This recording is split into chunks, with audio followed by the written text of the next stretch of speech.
Back when I was a teenager, my family was going through some sudden changes. My dad never really told me about the details, but I could figure some things out from context. I have two younger brothers, one 6 years younger and one 8 years younger. All of a sudden, our family is splitting up. My brothers are moving in with my mom and I'm staying with my dad. It's a lot of moving boxes, hurtful words, and late nights with difficult talks. The family tree was a bit more complicated. That kind of situation is difficult enough as is, especially for a teenager. You kind of have your own problems at that age, and making sense of the world gets a whole lot harder when your entire life is pulled up by the roots. Dad and I had to move into a smaller place, and I had to get used to a new level of quiet. I still talk to mom and my brothers almost every day, but it was clear things would never be quite the same.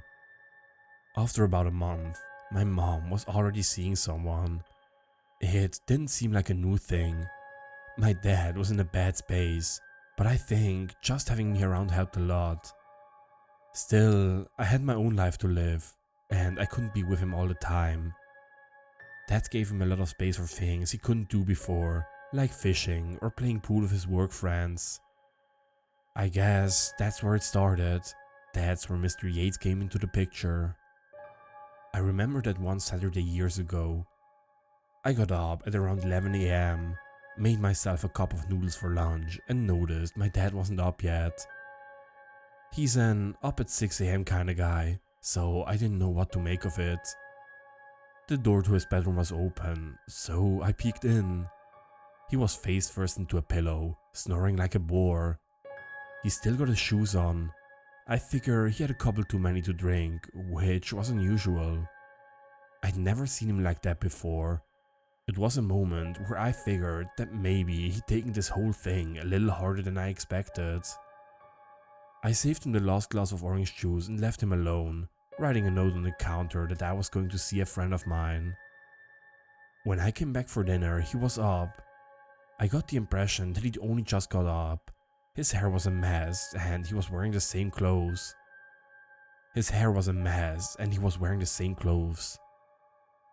He had some ravioli cooking on the stove and yawned at me when I stepped through the door. He clearly hadn't showered. "You okay?" I asked. "Think I'm coming down with something," he muttered. "Went to fish down the river and it's like, I don't know, caught something. No fish though." "You got the flu?" He shook his head, stirring the ravioli.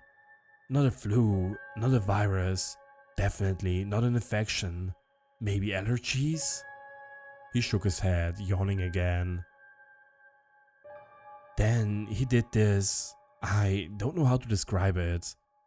We have this barbecue lighter in a jar on the countertop. He plucked it, grabbed a wooden spoon and stepped away from the stove. The ravioli was boiling over. He took the spoon and lit the tip on fire. Meanwhile, I'm rushing over to save dinner, asking him what the hell he's doing.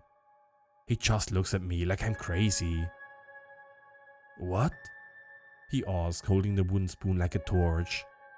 "What is it?" "Put that out." "Just a minute." "A minute for what?" As I pulled the ravioli away, he put the fire out. And while holding the burnt spoon like a knife, he carved a charcoal X in the back of our front door. Before I could even ask, he headed for the bedroom. "I'm not awake yet," he said. "It's all Mr. Yates, all of it." There was a half-burned wooden spoon on the floor, overcooked ravioli, and Dad was passed down in the bedroom again. The only thing that seemed deliberate was the X on the door. I called my mom about it. She asked if I wanted her to pick me up, but I said no. I figured he just needed time. Mom seemed genuinely worried. Neither of us had seen this side of him before. I ended up cleaning the kitchen a bit, watching a movie and slouching to bed just past midnight. Dad was still a no-show. I tried cleaning the eggs up, but he'd scuffed the paint. I'm not entirely sure, but I think I heard him walking around sometime in the middle of the night.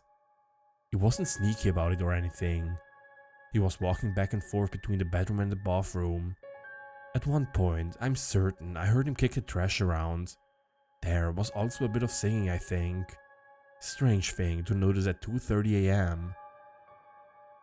Thankfully, it all seemed okay the next day. He was up early, making breakfast. Woke me up at 9 a.m, got the kitchen smelling like pancakes and bacon. He was using the wooden spoon, but looking at it like he didn't understand the burns. "You feeling better?" I asked, toothbrush in hand. "You were pretty out of it yesterday." "No idea what that was," he said. "All better now. I'm getting 2 pieces. How many do you want?" He pointed to the bacon in the pan. He knew I wanted to. "Who's Mr. Yates?" I asked. He turned to look at me, almost forgetting to flip the bacon. He raised an eyebrow. "Mr. Yates?"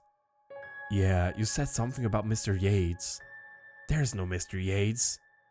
"Then why did you say it?" He turned his attention back to the pan, shaking his head.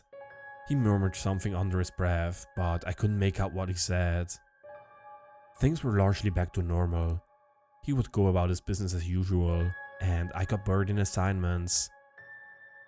Last year of high school can be relentless, and I couldn't make time for him, even if I wanted to. Even if I cut out my time with the guys and my desperate pursuit of a certain girl I liked, there was just too much going on in my life to step back and look at my dad. But even so, I couldn't help but notice a couple of things that were out of place. Sometimes the charcoal X in the back of the front door had been filled again. There'd be black stains on Dad's covers, and he'd wash them every other day. He also started getting this really red right eye, like he had an infection. He got a cream for it, but it didn't seem to help. And every now and then, I could hear him walking around at night. And sometimes, he'd walk straight out the door and be gone for hours. One night, I decided to confront him. It was just past 2 a.m, and I could hear him rummaging around in the kitchen. I got up, walked out of the bedroom, rounded the corner, and froze. I could see him in the light of the fridge. From the silhouette, he didn't look like my dad at all. He was pulling things out and piling them up on the counter. Cereal, orange juice, salami, and this fancy sliced cheese that we got at the deli. I flipped the light switch and he snapped to attention like a cockroach caught in the spotlight. I could immediately tell something was off. Not only the posture, but the way he'd combed his hair. He usually kept it back, but this was parted down the middle. He wasn't his usual relaxed self.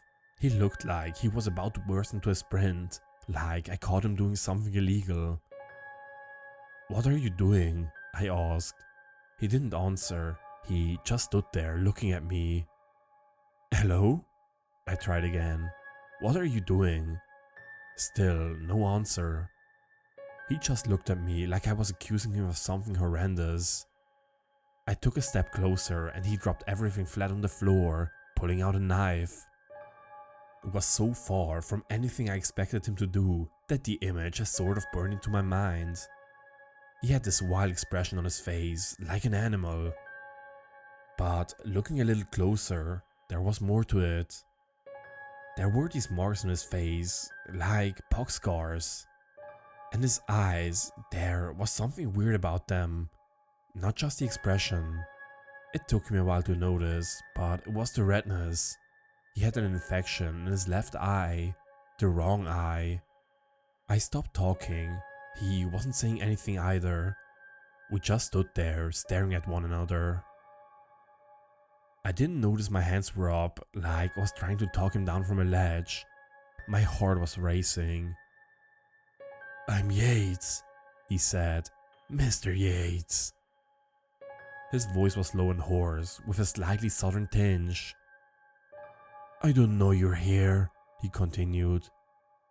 "I live here. We live here, Dad," I corrected.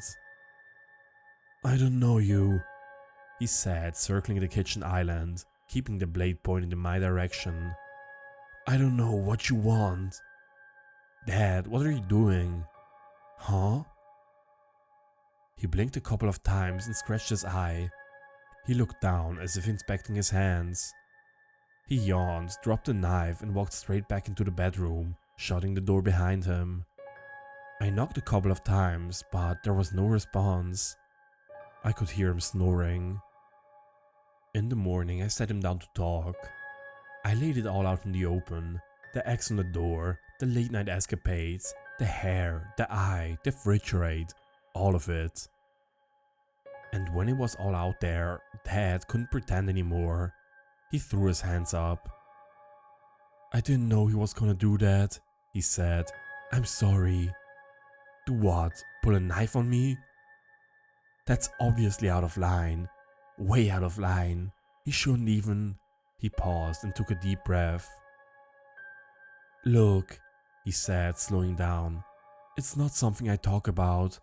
I don't like to talk about it, but I think it's reached a point where we have to talk about it." "I agree." "So," he said, adjusting his seat. "Mr. Yates, let's talk about that." "You said there is no Mr. Yates." "And technically, that's true." He looked down, tapping the kitchen counter a little. Finally, he looked up, scratching his right eye a little. "And in another way, it's not entirely true." My dad grew up in a strict household. I never knew my grandparents, but he was very clear about not wanting them in his life. They had this thing where they forced him to draw a charcoal X on something he loved whenever he did something bad. It could be his favorite book, or a painting, or even the family dog. They had a lot of strict and unusual punishments for every petty infraction. They used to say if your soul gets too heavy, it will sink deep enough for Satan to pull you down. And while you struggle, he put something in your place. In my case, it was Mr. Yates. So it's like a second... What? A second you? "No, not like that," he said, shaking his head. "He was a thing to scare kids with. My parents would look at me and pretend they didn't know me, asking if it's me or Mr. Yates in there. It's this trick that they did to hint that you might be doing something bad and that you need to watch yourself. They did it all the time." He explained in greater detail how they would deny him dinner because they were waiting for him to come back and for Mr. Yates to go away. It was a way to make him apologize, forcing him to prove himself to be good. They could get him to wash dishes, mow the lawn, or do whatever.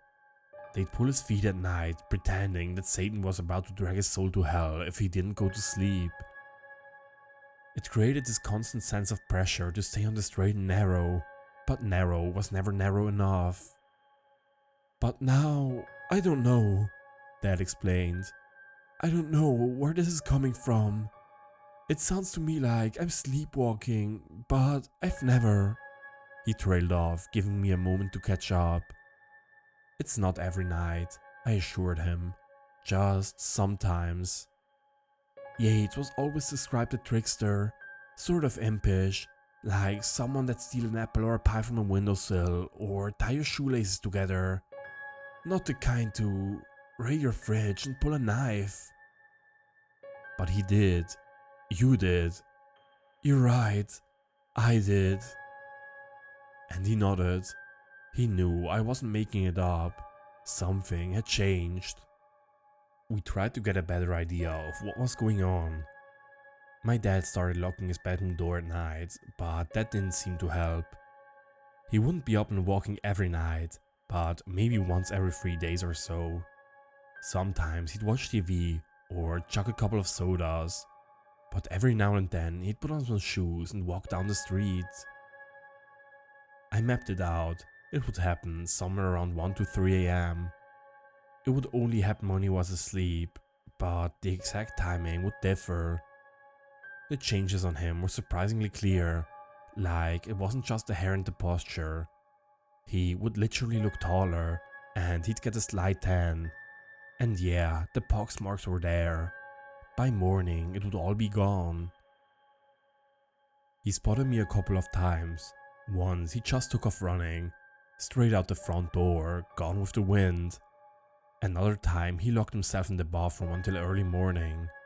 But one time his curiosity got the better of him. He was standing on the couch, bouncing a little like an overreactive kid. He was eating cereal straight from the box, watching the news. There was no sound. I stood in the doorway for a while, watching. He didn't seem to notice.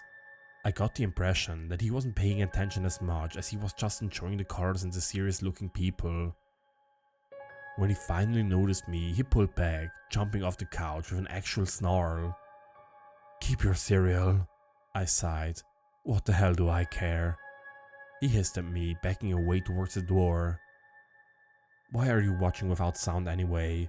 You can't hear what they're saying." I grabbed the remote and turned up the volume. His attention whipped back to the screen, suddenly entranced by this development. "They talk?" he hissed. "They talk to me?"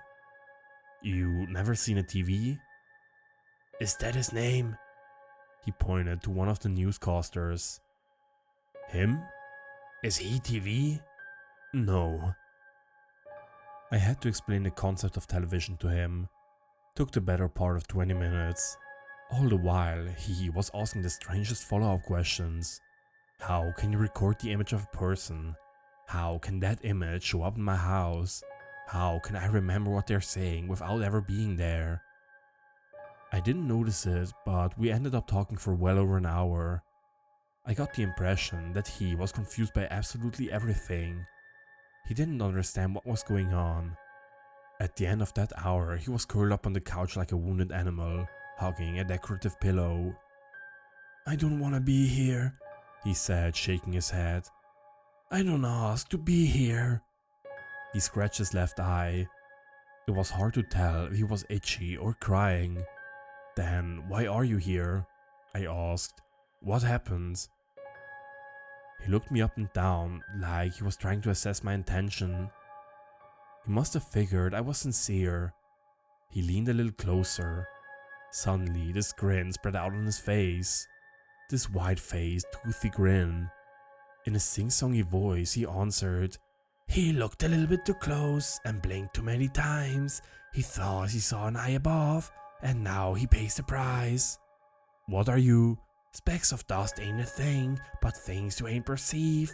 Setting sky, a mother's love, a soul without reprieve." He got up on the couch, clapping his hands once, as if demanding my attention. He swung his arms out, like he was reciting something from a poem. It was almost Shakespearean. He kicked over a lamp, but it didn't seem to slow him down. He was giddy, like a kid on a sugar high. "Alas, oh so you can, you will. Bless and I, oh bless still. Spin around and look away. Live to die another day." He turned to me, his face red, screaming at the top of his lungs. I could see the blood clotting in his infected eye. "Scream and shiver, off you go, blue's the secret." Tearing up the decorative pillow, he threw the stuffing up like a confetti at a parade, letting out a performative laugh with his hands raised to the ceiling. "The sunflowers know!" I just sat there, panting. He was laughing to the point where he couldn't breathe. I got off the couch, slowly backing away. He was tearing up pillows, spinning around, kicking furniture, and succumbing to these random bouts of intense screaming. The kind of unfiltered scream that you only hear when someone breaks a bone or loses a loved one. After a while, he grew catatonic. He collapsed on the couch, but I didn't dare to approach him. I wasn't surprised when the cops came knocking. Of course, someone called it in. It would have been crazy if they didn't. Two burly men with flashlights, stern faces, and a lot of questions. It took me the better part of an hour to get rid of them, and even then I had to agree to someone dropping by to double check on me. All the while, Dad was barely coherent. Mr. Yates had slipped out of him like a thief in the night, leaving him exhausted and half asleep. I could actually see the change happening in real time as I looked at him. How he subconsciously combed his hair back, how the other eye started itching, and how the pox marks faded from his face. The next day, I told my dad all about it as we cleaned the living room. The manic rant didn't make any sense to him, and having to vacuum the entire living room didn't make his day any better. He couldn't figure it out. He wrote it all down and read it over and over, but he couldn't make sense of it. The poem, or song, was just nonsense. I wonder why he only shows up at night, I said as Dad picked up a broken lamp. You've never been like that before. I've always been a sound sleeper, Dad shrugged. You're the same. That's not an answer. I don't have an answer for this, he said, slouching his shoulder. I think it's best you go stay with your mother for a while. Even after all this? Especially after all this, he said, scratching his irritated eye. I picked up a shard and dropped it in the trash, then turned to him. I wasn't gonna entertain the idea of leaving him behind. What if we just ask him? I said. He can't talk, so why don't we just talk? You really think that's a good idea? I mean, he's gonna show up sooner or later anyway, right? Right. He scooped up the final pieces, dropping them in the trash. Alright, he agreed. Let's talk to him. We tried to get the right timing for a couple of nights, but we could never get Mystery Ace to show up. Instead, my dad had to try and spend each night sleeping with his hands and feet all tied up. Not the most comfortable way to drift off. Maybe that's what made it so difficult. But just as predicted, Mr. Yates came back. It didn't take long, and when he did, I was ready for him. I'd been checking in on my dad every night, helping him secure the knots around his hands and feet. Now, finally, something was happening. It started with this wailing sound, then there was a thud. He'd fallen out of bed, was squirming around the floor, trying to get the ropes off. It didn't take long to recognize the signs. The pox marks, the wrong irritated eye. When he saw me, he stopped moving. I turned on the bedroom light and leaned down toward him. I need to ask you some questions, I said. Is that okay? Let me go, he whispered. Let me go. I'll help. Last time you destroyed the living room. I'll be nice. Let's try a question then, see if I can work with this, I said. Why do you call yourself Mr. Yates? It's what they call me, he whispered back. It ain't my name. We don't get names where I'm from. And where's that? Where are you from? I answered the question, he said, holding out his hand. Now's your turn. I was careful about letting him go, but I didn't have much of a choice. He wasn't gonna cooperate if I wasn't gonna show a sign of goodwill. Letting him loose helped. We compromised on him getting free access to a box of cereal as we sat down in the kitchen. Meanwhile, I was allowed to ask whatever questions I wanted. Why do you only come at night? Slip away when you sleep, he said, shoving a fistful of chocolate flakes into his mouth. Don't ask to be here. I'm real quiet about it. You don't seem all that quiet. I've been here for years, he nodded.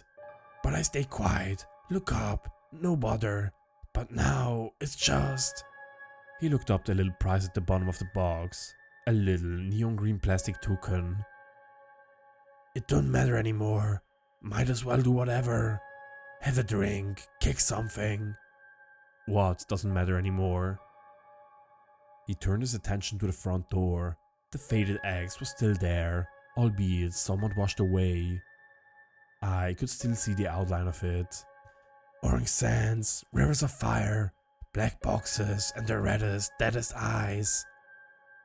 Hell? You're talking about hell. It don't have no name, just like I. Hell is coming here. Is that what you're saying? Guess so, he said with a shrug. Don't know why you call it that. Is that where you're from? From Orange Sands, Rivers of Fire? He looked up at me, mouth stuffed to the brim with chocolate flakes. He held a neon green toucan with his thumb and pinky finger, changing into a bright voice. He couldn't help but to laugh, spilling a dozen flakes on the kitchen counter. I don't know, he chuckled. I'm just a bird. I would have these talks with Mr. Yates every now and then from that night going forward. I would get things from him during the day, and in return we'd sit down for a chat. Sometimes he'd get bored and go for a run, but most of the time I could hold his attention long enough to get a couple of answers. Most of the time it was cryptic nonsense, or something that erupted into an impromptu song and dance number. Nothing quite as screamy as when they called the cops on us though. I think a couple of things he said were lies, or some kind of a joke he forgot to laugh at, but there were a couple of things he was unusually consistent about. He really seemed to be from a different place. He couldn't remember when he was born or by whom. They didn't have things there. He really liked to play with things. Some of the imagery he talked about was also reoccurring. The X was both a symbol and a kind of literal depiction. In a rare moment of clarity, he confided in me. "They're deconstructed," he said, rolling his eyes. "Don't you get it?" Frustrated, he got a piece of paper. He ripped it in half and put one half on top of the other, shaping an X. Then he started folding. It turned into a box, one he promptly threw at my head. "An X is an open box," he said, pointing to the mark on the door. "Means they're coming, and if they're getting here, I'm not gonna play nice. I'm gonna have the cheese and the olives and the TVs, because when they get here, that's done for." During the daytime, my dad was looking into it too. He was talking to some of the relatives he was still in contact with, distant half-aunts and third cousins, whoever had been around at some point. Most of them knew about my dad's upbringing and the way they'd made him do things. Some had even heard about Mr. Yates, but it was my grandmother's half-sister that came with the most interesting factoid. Apparently, my grandparents hadn't always been so cruel. To quote, "It's like they woke up one day and decided they were gonna be someone else." That caught my dad's attention. There had been a time before the X drawn on the wall, or the threats of him getting dragged to hell as a child. But it was like someone flipped a switch and overnight he was on the receiving end. And the only lead we had was this absurd condition that sometimes struck him in the middle of the night. We didn't have a choice but to talk to Mr. Yates about it. He got persuaded a couple of nights later by using a bag of pomegranate flavored gum. Once I realized he'd never really tried anything, I figured I could get away with introducing him to whatever seems exciting in the moment. I was 100% right. He chewed on 10 gun at a time until his jaw hurt. "Can you take over fully?" I asked. "Like all the way?" "Yeah," he nodded. "If we play the long game, once people figure out we're there, they start rejecting us. It's like a physical reaction." He pointed to his left eye. It looked worse. "You can see it, right?" "That means you're going away." "Oh yeah," he nodded. "But I'm gonna go out with a goddamn bang." Dad's eye got progressively worse too. At one point it was swollen shut and he had to wear an eye patch. But it passed, and with it I started seeing a change in Mr. Yates as well. He would slow down, take a little longer to respond, and seem a little sleepier. He started showing up less frequently, and it was more difficult to keep a conversation going. The last time I spoke to him, we were sitting on the couch. He was digging into a full jar of dill pickles while we watched Jurassic Park. He had only recently understood the point of movies to begin with. "So, this is all gonna end?" I said, "with fire and sand and..." "I mean, yeah," he interrupted, throwing a dill pickle at me. "So?" "So?" I scoffed. "That's not a big deal to you? Literal hell?" "Nah," he said, shaking his head. "What else is on?" He didn't realize you shouldn't switch mid-movie. Etiquette just wasn't his thing. I let him have the remote. "I don't want to go to a place like that," I said. That made him raise an eyebrow. He turned to me, leaning in needlessly close. Personal space wasn't his thing. "You know," he said, finishing his pickle. Have you ever considered that I may be an idiot and a liar? It's crossed my mind. What if I'm wrong? Then you did all of this for nothing. Not nothing, he said, waving a pickle at me.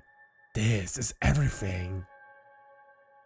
Last time I heard Mr. Yates, I was crawling into bed. He was rummaging about as usual, then he just sort of stopped. I could hear his breathing slow down, like he was falling asleep. He left something on my nightstand, went back into the living room and fell asleep on the couch, hands still in the pickle jar. By morning, my dad's eye was fully healed, and there was a note on my nightstand. Mr. Yates had torn out a page from our Bible and written in big, bold letters, "I think you got one too." I showed the note to my dad and we pieced it together. So this was something that happened on his side of the family. Something inhabits us. Something that, with the exception of Mr. Yates, is both quiet and insidious. And if left to fester for too long, eventually it can completely take over. Unless, for one reason or another, it decides not to. For my dad, that thing had rebelled. For my grandparents, well, we could only speculate. I brought up the possibility that maybe my baby brothers had it, but he just shook his head. Apparently we're a family, but not that kind of family. He didn't elaborate. It was a strange thing to consider. I never had trouble with waking up at night or sleepwalking. But then again, that's not a normal part of it. Mr. Yates was the deviation, not the norm. Usually, whatever was in there stayed put, waiting for a night where it would just flip a switch. My dad started checking on me every night. Sometimes he would wake me up to see if I was still being me. We tried a couple of things to coax a reaction, but our efforts didn't amount to anything. One night, as I lay awake, drifting in and out of sleep, I felt my eyes open. Not as in waking up, but as in an involuntary muscle reaction. It was the strange sensation of seeing without being awake. Looking around the room, I felt my hand move. I tried to force myself to wake up, to move, but it felt like trying to run in a dream. Efforts got me nowhere, even blinking was impossible. I realized that this was what it felt like to lose control. That thief in the night taking my place. Maybe it got bolder once it realized I was onto it. I could sort of move my lips a little if I tried, but I couldn't speak. I was breathing heavily though, heavily enough to move my lips and have a word escape on the exhale. "See you," I exhaled. "See you." Something inside me jumped to attention. My eyes closed as I lay back down in bed. I could feel myself sinking deeper and deeper into sleep, and a thought crossed my mind. In those moments where something takes control, what happens to me? I was about to find out. It feels like something pulls you down, physically downward. It starts with your feet, as if you're wearing concrete shoes. You sink into yourself, deeper and deeper, until you've fallen for so long that you can't feel it anymore. Like pretending you're going for a walk while falling through the sky. If I concentrated hard enough and closed one eye, I could almost see what was happening outside myself. I was walking around, looking through drawers, taking small, careful steps, trying not to make any noise. But it wasn't my steps, and it wasn't my actions. I was seeing it from the perspective of a distant guest. There was no loud crash or sudden impact. You pass into the space of mind, where you're held while whatever happens outside happens. A place where the sand is orange and the rivers are fire. To explain a first-hand account of it is an abstract sensation. It's not a real place, not a nightmare either. It feels like you're turning around, and there was this whole other world waiting behind your back. You're not disappointed or scared, you're just angry you didn't see it before. The air feels like refined chemicals. The sun doesn't just burn, it cooks you. The rivers of fire sizzle through never-ending plains. Ribcage hills litter the world like abandoned corpses. there are no stars, no clouds, and in the moments where you forget that it isn't all normal, it's almost beautiful. A reaction to a reaction to a reaction.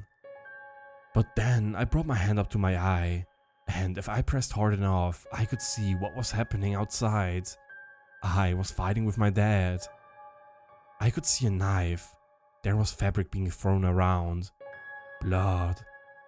One moment I can feel the sizzle on my skin. In another moment I force a sliver of light through my eye, and I see hands trying to keep me away. A stray pulse rushes through my ear, and I hear someone begging me to stop. All the while the fire rolls down the river, sneaking around a labyrinth of massive obsidian blocks. I notice briefly that if I press really hard, the image gets a little sharper. I start to scratch and itch at my eye, and when I do, I can almost feel a sensation coming back to me. A tingle in the fingers. I watch and see my head turn downward just in time for my hand to drop a knife. I rub and twist and turn. My eye goes red, but I'm barely scratching the surface. I'm not getting through. It dawns on me what is going to happen and what I'm about to experience. There's this emptiness spreading through my chest as the possibility of being stuck in that place and frame of mind forever dawns on me. Like a hall of mirrors that won't stop reminding me that there is a forever. I sat down in the orange sand, feeling the weight of realization settle in me. I was inconsolable. Even then and there, next to fire and pain, I'd never felt colder in my life. This could be it, the end of things. I don't know when it happened, but someone sat down next to me. I remember a skull and flesh smelling of a pristine skeleton. Pieces of sinew and marrow popping before crumbling to dust. And yet, the posture seemed almost casual, friendly even. "Got time?" a distant voice asked, as if echoed from behind a pane of glass. I shrugged. It asked me a question, but I didn't understand. Then it asked again. Trust? I had no idea what we were talking about. I just shook my head. Ain't done yet. I didn't have time to react as bony fingers grabbed the back of my head and dunked me face first in the river of fire. That primal pain gave way to the soft breeze of an indoor cooling system. I was suddenly standing in my living room, holding a tenderizer. My dad was on the floor, his hands cut and bruised. I could still feel the fire in one of my eyes. The burn was so intense that I had to cover it with my hands. I dropped the mallet and tried to take a step back, but instead collapsed to the ground. My motor functions were still asleep. "You made it," Dad said, his hands shivering. "Yeah," I said. "Yeah. I think it fades. That place. You just sort of remember the feel of it." I nodded, trying to catch my breath. "It hurts, burns like hell." "Yeah," he agreed, "like hell." The next morning, I wrote down what I remembered. Some of it had faded, but not all of it. Most of what I wrote down that day is the basis to the description I can give you here today. It was like Mr. Yates had said, once you knew the thing was there, you could begin to reject it. Dad and I had a couple of close calls, but we managed to get through it. Some nights from that day forward I had to be locked up or tied up, and the swelling in my eyes got worse and worse. But little by little it went away, and with it the images of that place. Nowadays I just have the words and this vague feeling in the back of my gut. Looking back at it, I don't want Mr. Yates to be right. I like to think he was being stupid or wrong. I don't want to think about seeing that place again in any way, shape or form. But I don't think he was stupid. Maybe he just didn't have the whole picture. Either way, a dry eye heals. So do cuts and bruises. I sleep soundly at night, and those formative high school years are long since behind me. But to this day, there's a part of me that wonders if I'm really me as I soundly sleep.